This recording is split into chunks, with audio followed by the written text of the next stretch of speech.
दुर्गायै नमः। अथ प्राधानिकं रहस्यम्। ॐ श्री सप्तशती रहस्यत्रयस्य नारायण ऋषि अनुष्टुप् छन्दः। महाकाली महालक्ष्मी महासरस्वत्यो देवता यथोक्त फलवाप्त्यर्थम जपे विनियोगः। ओम सप्तशती के इन तीनों रहस्यों के नारायण ऋषि अनुष्टुप् छंद तथा महाकाली महालक्ष्मी एवं महासरस्वती देवता हैं। शास्त्रोक्त फल की प्राप्ति के लिए जप में इनका विनियोग होता है। राजा बोले, भगवान आपने चंडिका के अवतारों की कथा मुझसे कही। ब्राह्मण अब इन अवतारों की प्रधान प्रकृति का निरूपण कीजिए। देवश्रेष्ठ, मैं आपके चरणों में पड़ा हूँ। मुझे देवी के जिस स्वरूप की और जिस विधि से आराधना करनी चाहिए वह सब यथार्थ रूप से बतलाइए। ऋषि कहते हैं, राजन यह रहस्य परम गोपनीय है। इससे किसी से कहने योग्य नहीं बतलाया गया है, किंतु तुम मेरे भक्त हो, इसलिए तुमसे न कहने योग्य मेरे पास कुछ भी नहीं है। त्रिगुणमयी परमेश्वरी महालक्ष्मी ही सबका आदि कारण है। वही दृश्य और अदृश्य रूप से संपूर्ण विश्व को व्याप्त करके स्थित हैं। राजन, वे अपनी चार भुजाओं में बिजोरे का बल फल, गदा, ढाल एवं पान पात्र और मस्तक पर नाग, लिंग तथा योनि इन वस्तुओं को धारण करती हैं। तपाए हुए सुवर्ण के समान उनकी कांति है। तपाए हुए सुवर्ण के ही उनके आभूषण हैं। उन्होंने अपने तेज से इस शून्य जगत को परिपूर्ण किया है। परमेश्वरी महालक्ष्मी ने इस संपूर्ण जगत को शून्य देखकर केवल तमोगुण रूप उपाधि के द्वारा एक अन्य उत्कृष्ट रूप धारण किया। वह रूप एक नारी के रूप में प्रकट हुआ, जिसके शरीर की कांति निखरे हुए काजल की भांति काले रंग की थी। उसका श्रेष्ठ मुख दाढ़ों से सुशोभित था।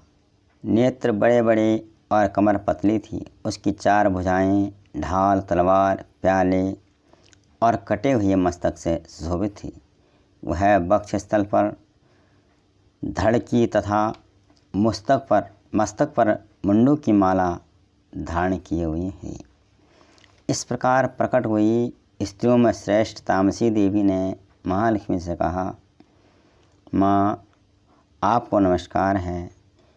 मुझे मेरा नाम और मेरा कर्म बतलाइए। तब महालक्ष्मी ने स्त्रियों में श्रेष्ठ उस तामसी देवी से कहा, मैं तुम्हें नाम प्रदान करती हूँ और तुम्हारे जो जो कर्म हैं उनको भी बतलाती हूँ।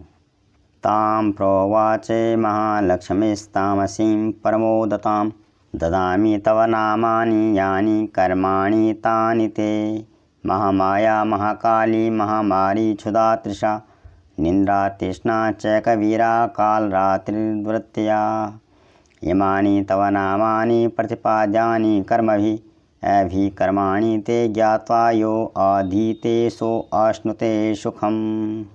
महालक्ष्मी ने उस तामसी देवी से कहा, मैं तुम्हें नाम प्रदान करती हूँ और तुम्हारे जो जो कर्म हैं उनको भी बतलाती हूँ। महामाया महाकाली महामारी क्षुधा तृष्णा निन्द्रा तृष्णा एकवीरा कालरात्रि तथा द्वितीया ये तुम्हारे नाम हैं। जो कर्मों के द्वारा लोक में चरितार्थ होंगे, इन नामों के द्वारा तुम्हारे कर्मों को जानकर जो उनका पाठ करता है वह सुख भोगता है। राजन, महाकाली से यूँ कहकर महालक्ष्मी ने अत्यंत शुद्ध सत्वगुण के द्वारा दूसरा रूप धारण किया, जो चंद्रमा के समान गौरवर्ण था। वह श्रेष्ठ नारी अपने हाथों में अक्षमाला, अंकुश, वीणा तथा पुस्तक धारण किए हुई थी। महालक्ष्मी ने भी उससे नाम प्रदान किए। अक्षमाला अंकुशधरा वीणा पुस्तकधारिणी सा बभुवा वरा नारी नामे नामान्यस्ये च सा ददौ। महाविद्या महावाणी भारती वाग् सरस्वती आर्यां ब्राह्मी कामधेनुर्वेदगर्भा च धीश्वरी अथो वाचे महालक्ष्मीर्महाकालीं सरस्वतीं युवां जनिमतां देव्यो मिथुनो स्वानुरूपतः। महाकाली से यूँ कहकर लक्ष्मी ने अत्यंत शुद्ध सत्वगुण के द्वारा दूसरा रूप धारण किया। जो चंद्रमा के समान गौरवर्ण था, वह श्रेष्ठ नारी अपने हाथों में अक्षमाला, अंकुश, वीणा तथा पुस्तक धारण किए हुई थी। महालक्ष्मी ने उससे भी नाम प्रदान किए। महाविद्या महावाणी भारती वाक् सरस्वती आर्या ब्राह्मी कामधेनु वेदगर्भा और धीश्वरी यानी बुद्धि की स्वामिनी, ये तुम्हारे नाम होंगे। तत्पश्चात महालक्ष्मी ने महाकाली और महासरस्वती कहा, देवियों, तुम दोनों अपने अपने गुणों के योग्य स्त्री पुरुष के जोड़े उत्पन्न करो। उन दोनों से यूँ कहकर महालक्ष्मी ने पहले स्वयं ही स्त्री पुरुष का एक जोड़ा उत्पन्न किया। वे दोनों हिरण्यगर्भ यानी निर्मल ज्ञान से संपन्न, सुंदर तथा कमल के आसन पर विराजमान थे। उनमें से एक स्त्री थी और दूसरा पुरुष।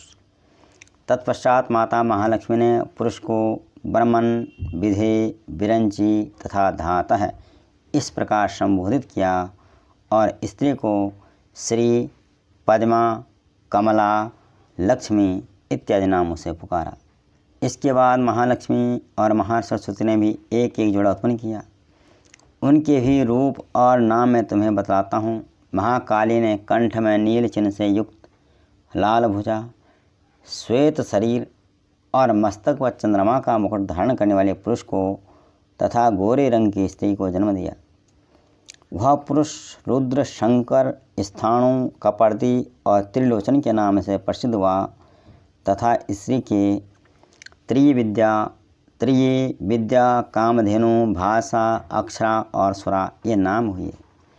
राजन, महासरस्वती ने गोरे रंग की स्त्री और श्याम रंग के पुरुष को प्रकट किया।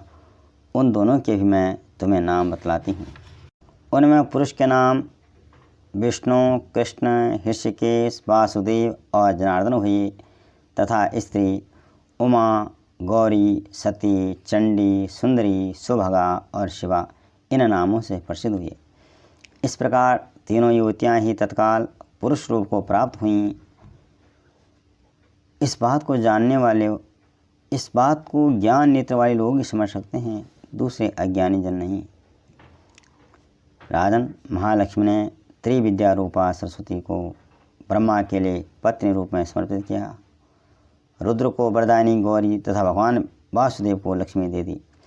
इस प्रकार सरस्वती के साथ संयुक्त होकर ब्रह्मा जी ने ब्रह्मांड उत्पन्न किया और परम पराक्रमी भगवान रुद्र ने गौरी के साथ मिलकर उसका भेदन किया। राजन, इस ब्रह्मांड में प्रधान महतत्व आदि कार्य समूह पंचमहाभूतात्मक समस्त स्थावर जंगम रूप जगत की उत्पत्ति हुई। फिर लक्ष्मी के साथ भगवान विष्णु ने उस जगत का पालन पोषण किया और प्रलय काल में गौरी के साथ महेश्वर ने उस संपूर्ण जगत का श्रृंगार किया। ओम इति प्राधानिकम रहस्यम संपूर्णम।